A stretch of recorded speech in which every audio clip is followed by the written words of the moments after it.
paghihirap, lahat ng alaga, binibigay sa store na to, tapos mababiolate lang siya. Kaya very devastated yung feeling. Patuloy daw ang pag-file ni Janine Santiago Nagy, may-ari ng Sun City Optics sa Surrey, British Columbia, ng police report sa Surrey Police Service matapos umanong nakawan ang kanyang tindahan noong September 16.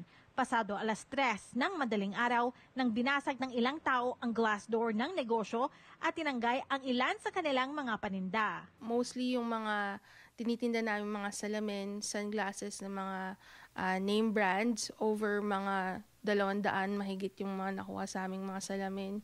Ultimo tong mga magnanakaw na to, kinuha din nila yung security camera namin, yung mga vacuum namin, pati nga yung debit machine namin kinuha nila. Sa security video ng negosyo, makikitang ginamit ng mga magnanakaw ang mga malalaking bato upang basagin ang pinto. Binasag din ang display cases ng sunglasses at bago umalis sa back door, tinanggal ang isa sa 4 na security cameras ng tindahan. Pagdating ko dito sa store, nandito yung mga police.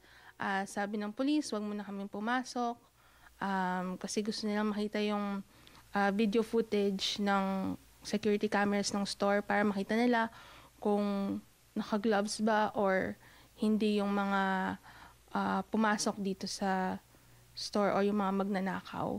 Ayon sa Surrey Police Crime Statistics Report, higit 100 insidente ng break and enter ang naranasan ng mga negosyante sa lugar kada taon mula 2023 hanggang 2025. To be honest, I did not really anticipate this in my stay in Canada. Martes ng umaga, nilinis daw ni Nagy ang naiwang bakas ng break-in. Tinawagan din daw niya ang mga customer na may orders upang ibahagi ang nangyari. Ayon kay Nagy, sa ngayon, balak nilang mas palakasin ang security measures. We're in talks with the locksmith right now who's gonna upgrade our locks. We're in talks as well with our glass supplier to upgrade our glass into a non-shattering glass.